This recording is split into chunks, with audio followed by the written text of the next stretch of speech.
जम्मू कश्मीर के former chief minister मुफ्ती मोहम्मद सईद की आज 9वीं बरसी जो है दारा शिकवा गार्डन बिजबिहाड़ा के अंदर बनाई जा रही है। फातिया खानी के लिए लोग आ रहे हैं। सबसे पहले आपको एक तस्वीर दिखाएंगे दारा शिकवा गार्डन की। आप देख सकते हैं कि कब्रिस्तान में लोग जो है फातिया खानी के लिए आ रहे हैं। फिलहाल हमारे साथ बातचीत के लिए मौजूद MLA त्राल है, इनसे पूछेंगे क्योंकि मुफ्ती साहब की जब बात करते इनके वालिद साहब मुफ्ती साहब के करीब थे, बहुत अच्छे से जानते थे। सर, मुफ्ती साहब की 9वीं बरसी, कितनी कमी आपको लग रही है कि जम्मू कश्मीर के लीडरशिप में है जब से मुफ्ती साहब इस दुनिया फ़ानी को रुखसत कर गए?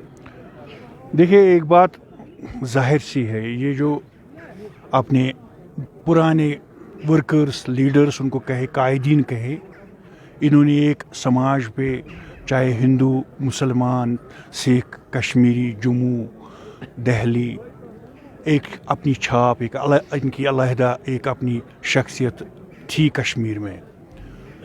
मुफ्ती साहब की एक अच्छी बात थी गोली से नहीं बोली से। जैसे लाल बहादुर शास्त्री कभी दिल्ली में कहते जय जवान जय किसान। आपको याद हो, आप छोटे हैं, जय जवान जय किसान का जब नारा दिया था लाल बहादुर शास्त्री, उसके पीछे भी एक बहुत बड़ी वजह थी, क्योंकि हिंदुस्तान की इकानमी उस वक्त कमज़ोर हुई थी। उस वक्त लाल बहादुर शास्त्री ने एक बात कही कि जय जवान, जवान मतलब हो गया मिलिट फौजी, और किसान का मतलब कि लोगों को तरकीब दी कि आप खेतों में जाइए, काम कीजिए, अनाज पैदा कीजिए ताकि भूखमरी दूर। इसी तरह हमारे मुफ्ती साहब ने जो कहा गोली से नहीं बोली से, यह भी एक इनकलाब इस बात ने भी लाया। देखिए, कश्मीर में एक ज़माना था गोली का राज चल रहा था दोनों साइड से, तो लोग पिसे जाते थे, अवाम उसको कहते हैं, और इसमें हिंदू भी आता है, सिख भी आता है, गैर जम्मू मतलब जम्मू का भी, हिंदुस्तान का भी, कश्मीरी भी। फिर जब ये नारा चला कि गोली से नहीं बोली से, तो लोगों ने एक राहत की सांस ली। लोग आप देख रहे हैं कि उनका एक ही कारनामा, ये जो अमन का उन्होंने एक दर्ज दिया और फैलाया अपने दो। बीजेपी कह रही है कि अमन को हमने यहाँ पे कायम किया, जब से धारा 370-35 को हटाया, सबसे पहले PDP के साथ कोलेशन की, फिर कोलेशन सरकार ख़त्म हुई, फिर वो कह रहे हैं कि हमने 2019 को जो हिस्टोरिकल डिसीजन लिया उसके बाद यहाँ कोई मरा नहीं, कोई बेगुनाह मरा नहीं, किसी पे पत्थर नहीं लगी, किसी पे पलट नहीं लगा। बीजेपी अपना क्रेडिट ले रहा है और बीजेपी कह रही है कि मुफ्ती साहब ने रास्ता दिया कोलेशन। देखिए मैं बात समझाऊँ आपको, है तो मैं पॉलिटिकल सिस्टम का बंदा जी। बीजेपी एक पॉलिटिकल पार्टी है, उनका अपना एजेंडा है। आप लोगों को दबा सकते हैं किसी हद तक, ये जब से इंसानियत बनी है, जब लोगों को दबाया गया तो अमन आता है, दबने से भी अमन आता है। मैं इसका बात का इनकार नहीं कर, क्योंकि मैं थोड़ा बहुत पढ़ा लिखा आदमी हूँ, लेकिन उस अमन में मज़ा है जब लोग खुद अपने अमन लाए। क्रेडिट ना उनको जाता है ना उनको लेना चाहिए।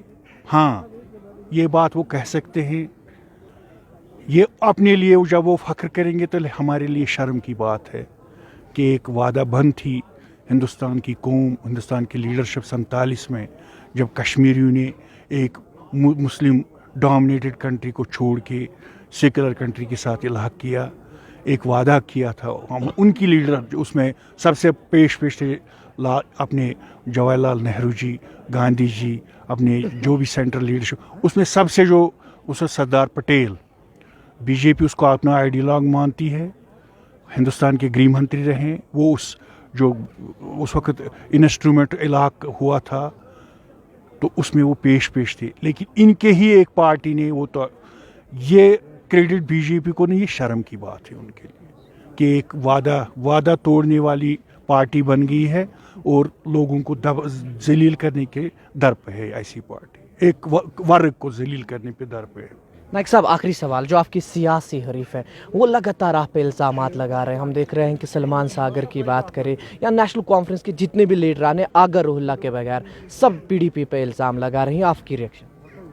किस बात, क्या इल्ज़ाम लगा रहे हैं? बोल रहे हैं कि जो 2014 का इलेक्शन हुआ, फिर इन्होंने जो बीजेपी के साथ कोलेशन किया, जो इस वक्त कश्मीरियों का हाल है, इसका जिम्मेदार PDP। एक वक्त आएगा लोग खुद समझेंगे कि उस वक्त वो कोलेशन गलत नहीं थी।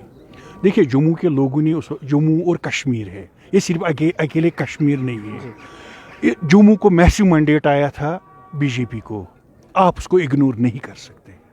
कश्मीर में मैंडेट आया था PDP को, इसको भी आप इग्नोर नहीं कर सकते। वो उस वक्त का मैंडेट जो 14 का था वो नेशनल कॉन्फ्रेंस के खिलाफ था। हम लोग जम्मू के लोगों को अपने यहाँ से अलहदा नहीं कर सकते हैं, चाहे वो किस पार्टी के साथ रहे। अगर कल को जो आज रिसेंटली इलेक्शन हुआ जी जी ऐसी ही नौबत आती, कश्मीर में फ्रैक्चर्ड मैंडेट मिलता, जम्मू में एक्सक्लूसिवली बीजेपी को, उस वक्त क्या पोजीशन हो सकती थी आप बताइए मुझे। ये लोगों को भ्रम पैदा किया। कश्मीरी सीधे साधे लोग, ऐसी बात नहीं है। जातियाँ हुई होंगी, गलतियाँ हुई, मैं इसका इनकार भी नहीं करता, लेकिन वो मजबूरी, सियासत में मजबूरियाँ भी कभी कभी आती हैं। तो उनका वो इल्ज़ाम लगाना वो भी मुझे दुरुस्त नहीं लगता है, वो भी दुरुस्त।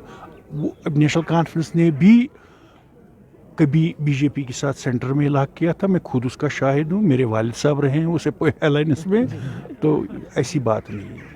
2014 का जब चुनाव हुआ तो 14 के चुनावों में कश्मीरियों ने जो है पीडीपी को मैंडेट दिया और वो मैंडेट नेशनल कॉन्फ्रेंस के खिलाफ था, और बीजेपी को जम्मू से मैंडेट मिला था। और जो कोलिशन सरकार बनी थी पीपल्स डेमोक्रेटिक पार्टी ने वो सही डिसीजन लिया था। आने वाले सालों के अंदर उस सरकार को जम्मू कश्मीर के लोग याद करेंगे। दावत न्यूज़ के लिए शाहिद हसन, अनंतनाग, कश्मीर।